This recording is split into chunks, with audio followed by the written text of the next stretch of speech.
श्री सीतारामचंद्र भगवान की जय। श्री राधा कृष्ण भगवान की जय। श्री गौरी शंकर भगवान की जय। श्री हनुमान जी महाराज की जय। यज्ञेश्वरी जगज्जननी पूज्या श्री गौ माता की जय। समस्त गौपाल की जय। सत्य सनातन वैदिक धर्म की जय। अखंड भारत वर्ष की जय। गंगा मैया की जय। गृहस्थ आश्रम की जय। बंधुओं, आज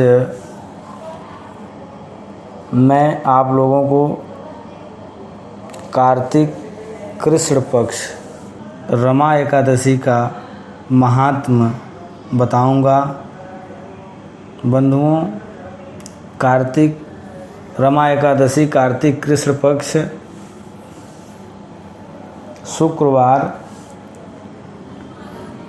दिनांक 21 अक्टूबर 2022 को मनाया जा रहा है, जो सभी लोग स्मार्त और वैष्णव सभी एक साथ मनाएंगे। बंधुओं,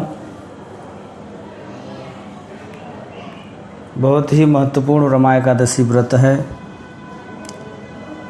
महाराज युधिष्ठिर ने भगवान श्री कृष्ण से पूछा कि आप कृपा करके अब हमें कार्तिक कृष्ण पक्ष के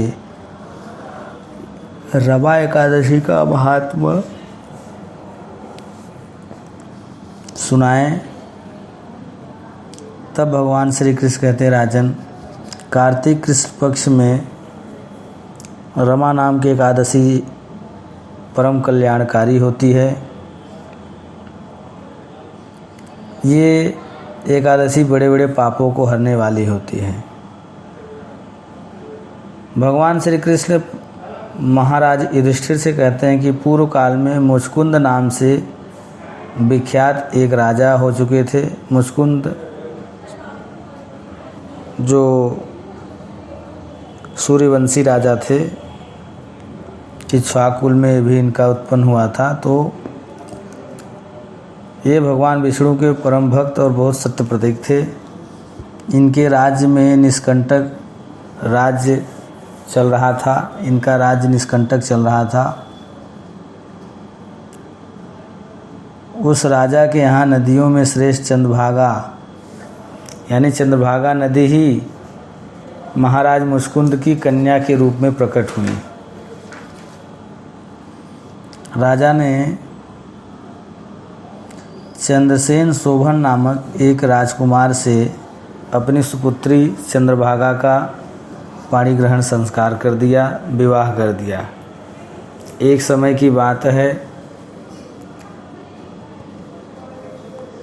शोभन चंद्रसेन कुमार शोभन अपने ससुर के घर आए हुए थे, अर्थात महाराज मुचकुंद के यहाँ आए हुए थे। और उनके यहाँ दशमी का दिन आने पर समूचे नगर में ढिंढोरा पिटवा दिया जाता था। यानी महाराज मुचकुंद एकादशी के पूर्व ही दशमी के शाम को या दशमी के दिन ही संपूर्ण नगर में ढिंढूम घोष करवा देते थे कि कल सबको एकादशी व्रत रहना है। महाराज मुचकुंद की एकादशी से इतना प्रेम था, इतना लगाव था कि उनके राज्य में उस दिन हाथी घोड़े जानवर भी एकादशी व्रत करते, सबको फलाहार की व्यवस्था की जाती थी। और यह डिमडिम घोष जब शोभन ने सुना, अर्थात मुचकुंद के दामाद जामाता चंद्रभागा के पति, तो बोले, देवी जी, आपके पिताजी क्या घोषणा करवा दी, अब मुझे भी इस समय क्या करना चाहिए, इसकी शिक्षा आप दीजिए। तो उनकी बेटी बोली कि इसमें क्या बात है, आपको भी एकादशी व्रत रहना होगा, क्योंकि हमारे पिताजी अपने राज्य में हाथी घोड़े को भी एकादशी व्रत करवाते हैं। और यदि आप ऐसा नहीं करेंगे तो आपकी बड़ी निंदा होगी। इस प्रकार मन में विचार करके अपने चित्त को दृढ़ कीजिए और आपको एकादशी व्रत करना होगा। शोभन ने कहा ठीक है देवी जी, आप कहती हैं तो मैं अवश्य उपवास करूँगा, दैव का जैसा विधान है वैसा ही होगा। भगवान श्री कृष्ण कहते हैं महाराज युधिष्ठिर से कि हे युधिष्ठिर, इस प्रकार दृढ़ निश्चय करके शोभन ने व्रत के नियम का पालन किया। क्षुधा से उनके शरीर में बड़ी पीड़ा होने लगी, क्योंकि वो पहले कभी एकादशी किए नहीं थे, इसलिए उनको बहुत पीड़ा होने लगी और भूख की चिंता में पड़े हुए सूर्यास्त हो गया।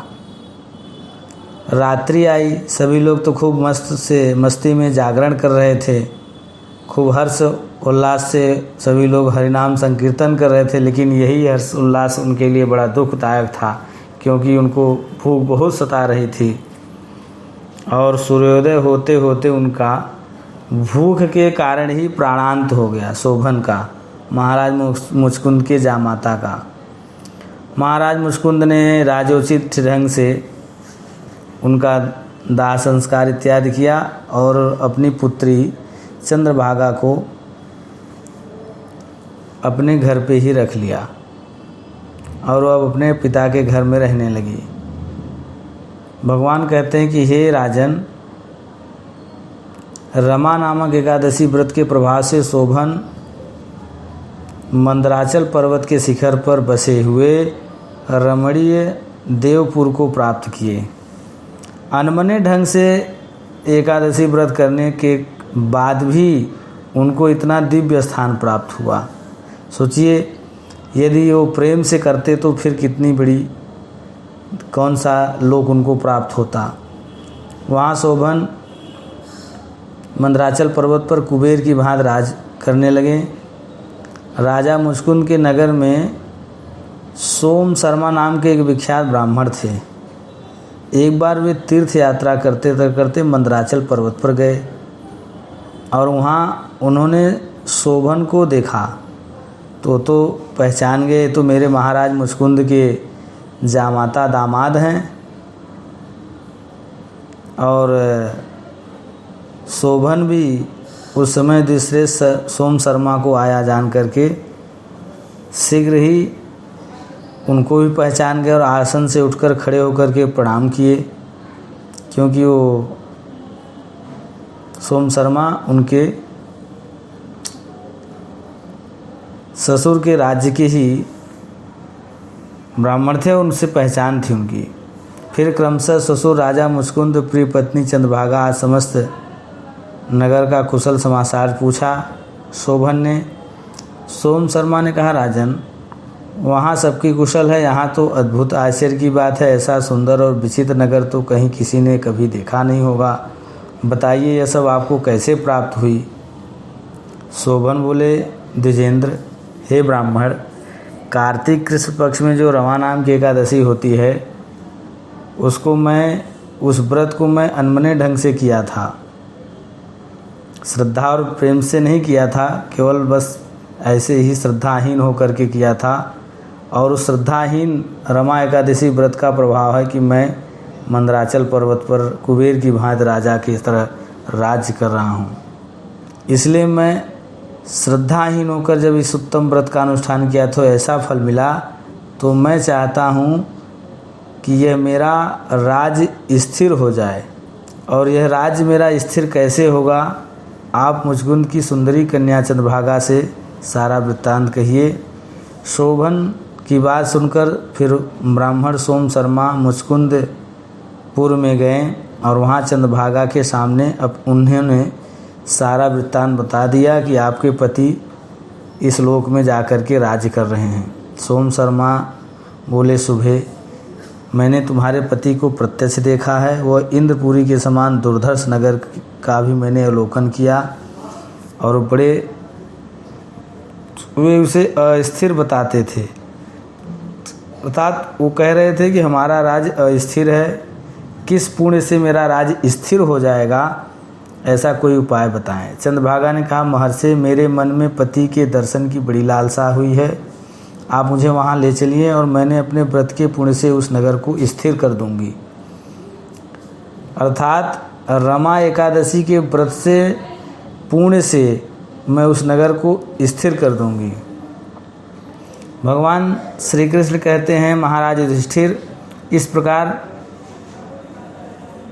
राजन चंद्रभागा की बात सुनकर सोम शर्मा उस स्थान पर ले गए जहाँ मंत्राचल पर उनके पति पर्वत के निकट वामदेव मुनि के आश्रम पे गए थे।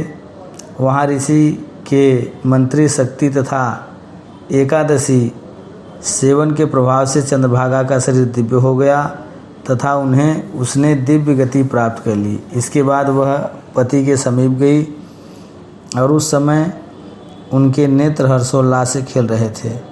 अपनी प्रिय पत्नी को देखकर शोभन को भी बड़ी प्रसन्नता हुई और उन्होंने उसे बुलाकर के अपने वाम भाग में सिंहासन पर बिठाया।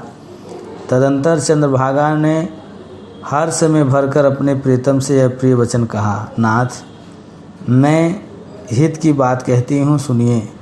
पिता के घर में रहते समय जब मेरी अवस्था 8 वर्ष से अधिक हो गई, तभी से लेकर आज तक मैंने जो एकादशी के व्रत किए हैं और उनसे मेरे भीतर जो पुण्य संचित हुआ है, उसके प्रभाव से यह नगर कल्प के अंत तक स्थिर रहेगा तथा सब प्रकार से मनवांछित वैभव से समृद्धशाली होगा। हे नृपश्रेष्ठ, इस प्रकार रमा व्रत के प्रभाव से चंद्रभागा दिव्य भोग, दिव्य रूप और दिव्य आभरणों से विभूषित हो अपने पति के साथ मंदराचल के शिखर पर विहार करती हैं। राजन, आज भी वह दिव्य नगर वहाँ पर उपस्थित है। राजन, मैंने तुम्हारे समक्ष रमा नामक एकादशी का वर्णन किया है। यह चिंतामणि तथा कामधेनु के समान सब मनोरथ को पूर्ण करने वाली है।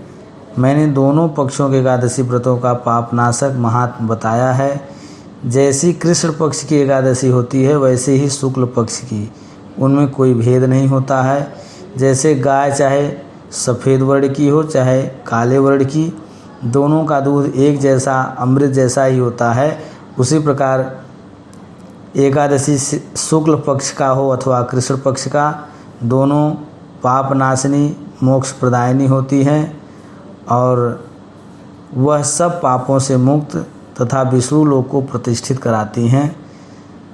इस प्रकार मैंने रमा एकादशी का महात्म आपको सुनाया। आगे आप क्या सुनना चाहते हैं? श्री सीता रामचंद्र भगवान की जय, श्री राधा कृष्ण भगवान की जय, श्री गौरी शंकर भगवान की जय। जय जय श्री सीताराम।